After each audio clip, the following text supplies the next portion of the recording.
and gentlemen, we may be approaching a fateful hour. D-Day is here. The invasion has begun.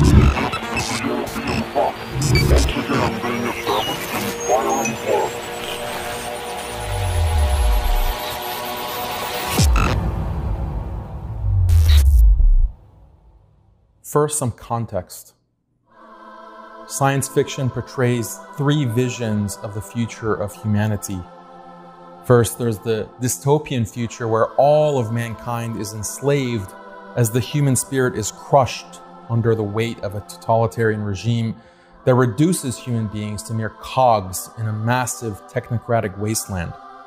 Second, there's the equally dystopian future where humanity is also enslaved, but authorities use mass media in tandem with powerful pharmaceuticals to dope the masses into seeing their condition as one of freedom, pleasure, and bliss. Then there's the third vision of the future, perhaps the most terrifying, where the human race no longer exists because technology has finally made the human body and even the human mind obsolete. Instead of men and women, the world is populated with robots, androids, and disembodied cyberhumans. Our current reality in the modern world is the realization of not one or two of these dystopian futures, but all three. We're told that current year might not be perfect, but it's far better than any other time in human history. This is because humanity is constantly progressing. Constant economic growth, constant technological advancement, constant moral progress as humanity discovers new human rights and new freedoms to be championed in the latest social justice campaigns. Humans are better off now than they were at any time in history, or so we're told. But what is the reality? Think about the modern person's life. From the moment he's born to the moment he dies, modern man finds himself institutionalized. He's born in an institution run by the state, the hospital.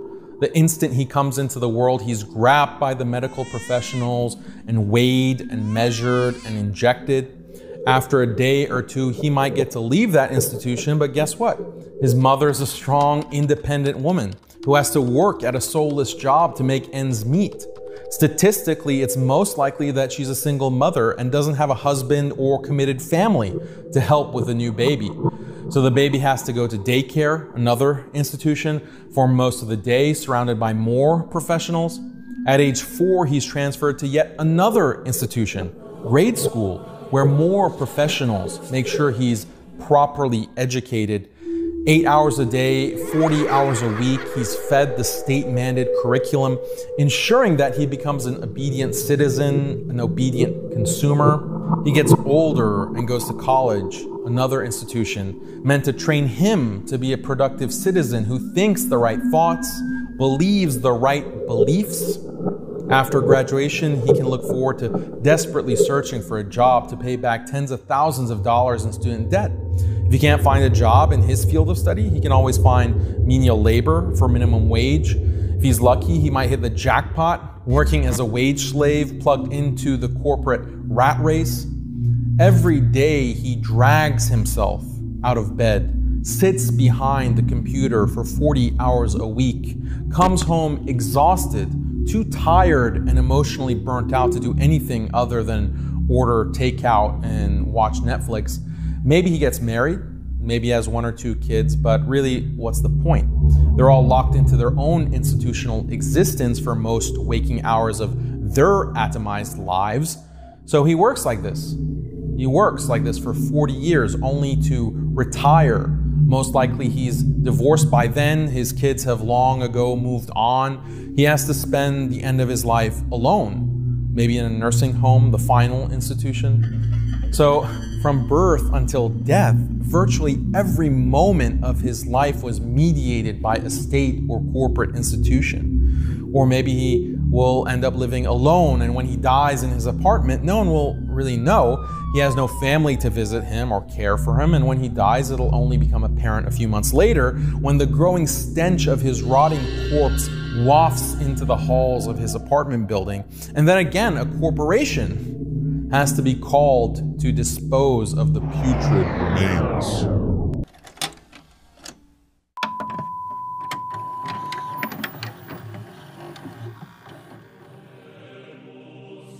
This sad existence is not unusual. It's in fact the norm.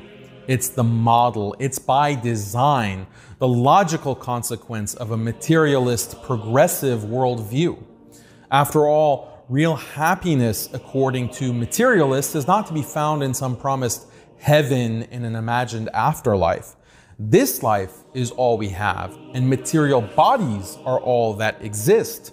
As such, the meaning of life is really about maximizing bodily delights and reducing pain and toil. And the best way, indeed the only way, to maximize pleasure and minimize toil, according to this philosophy, is through goods and services.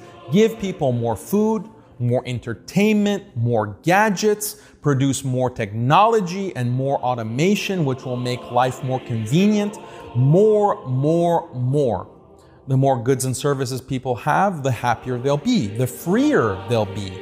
One year you have basic cars, the next year cars become more advanced with power steering, and the next year they're even more advanced with airbags and Bluetooth and GPS, and so on until you have self-driving cars, and on and on. Products become better and more plentiful. This is progress. The classical liberal thinkers and the early economists, people like John Locke, John Stuart Mill, Jeremy Bentham, and Adam Smith, they're all progressivists. They all agreed that human happiness was tied to more goods and services, and more goods and services would eventually bring human freedom, equality, and ultimately utopia. Communist thinkers were no different. In fact, communism as a materialist philosophy fully agrees that human happiness and freedom can only come from more and more goods and services. The communist only disagrees with his liberal counterpart on how best to achieve and distribute those goods and services, but the underlying materialism is the same. Does non-stop consumption lead to freedom and happiness? Sure, some aspects of happiness can be put in consumer terms like food, shelter, the basic needs of life, but most human happiness doesn't depend on products. The happiness that comes from a loving and committed relationship with the opposite sex, the happiness that comes from growing old with a loving family and devoted children, the happiness that comes from sharing an identity with other human beings centered around pursuit of a higher purpose. These profound sources of happiness are not, in terms of bodily pleasures, they're not consumerist in nature, and in fact, the consumer economy does a great deal to dissolve these organic relationships and replace them with alternatives. Why bother with the duties of marriage when you can use a convenient sex app or online pornography to perpetually satisfy carnal lusts? Why bother with the burden of having to raise your children yourself when daycare services make it so easy to ship them off while you pursue your personal career ambitions? Why bother with the burden of serving God and uniting with the community of the faithful when you can wallow in the faux feel-good mixed spirituality offered by flashy motivational speakers whose cloying adjurations are broadcast directly via social media to the palm of your hand? It's the intrusiveness of consumer technology that has created a modern society that is more atomized, more individualistic, and ultimately more depressed, more lonely, more unhappy, more disconnected from everything that makes life worth living. The human mind naturally shuns such an artificial existence. The only way modern people survive is by constant use of drugs, alcohol, painkillers, and antidepressants to numb the senses. And still, suicide rates and drug overdose deaths have been climbing year after year. Modern unhappiness is truly unique. Perhaps most telling is what's called the happiness income paradox. Contrary to the materialists, happiness doesn't increase when income increases. When the happiness levels and income levels in dozens of countries around the world are tracked over a long period of time, it becomes evident that more material wealth does not equal more happiness. But other studies paint a darker picture. Once basic needs are met, A person's happiness is strongly correlated with perceived social rank and relative status. In other words, how rich are you compared to other people? Research shows that relative wealth and comparative status play a dominant role in people's happiness levels. This is why a millionaire, despite all his wealth, can still be very unhappy if his social circle is filled with billionaires. And why a billionaire can feel very unhappy if his social circle is filled with mega billionaires. The paradox here is that a person can endlessly increase his wealth. But if those around him are increasing their wealth at a faster rate, then he'll eventually become less happy over time. This phenomenon is referred to as the relative income hypothesis. What researchers have found is that it's a part of human nature that people who have higher status than those around them naturally feel more confident, have higher self-esteem, and are more happy. This is even seen in the animal kingdom. By contrast, those with lower social status have higher levels of depression, stress, paranoia, and mental illness. This has huge implications for how we understand the connection between happiness and the economy. If people's happiness is so closely tied to relative status, then a constantly growing modern economy is much more a source of despair than it is of happiness. Just consider the reality of the ever-burgeoning wealth gap, where 1% of the world's people own 50% of the world's wealth. The gap between the rich and the poor is absolutely unprecedented in modern times. And due to the relative income hypothesis, this also means that the levels of unhappiness and depression are also unprecedented. And the salt in the proverbial wound is that media technologies like TV and social media display the lives of the rich and famous in agonizing detail, which only heightens the sense of relative privation in the minds of the 99%, leading to dissatisfaction and depression on a global scale. Consider this paradox. People in developing countries have actually become wealthier in absolute terms over the past century. But despite the increased wealth, their overall happiness has decreased. How can that be? This is because they experience themselves as poor. Why? Because relative to Western economic growth over the same century, they're poorer in comparison. For example, colonialism and capitalism have without a doubt made the Muslim world and the developing world wealthier in material terms than it's ever been. But overall, people in the developing world, in all these countries, feel poorer and feel less happy. Why? Because in the past, their wealth was relatively equal to Europe or even higher. But even though they have more absolute wealth now than they did in the past, their relative position compared to the West has dropped. Due to colonialism and other factors, the West grew richer at a far greater pace, creating an insurmountable wealth gap.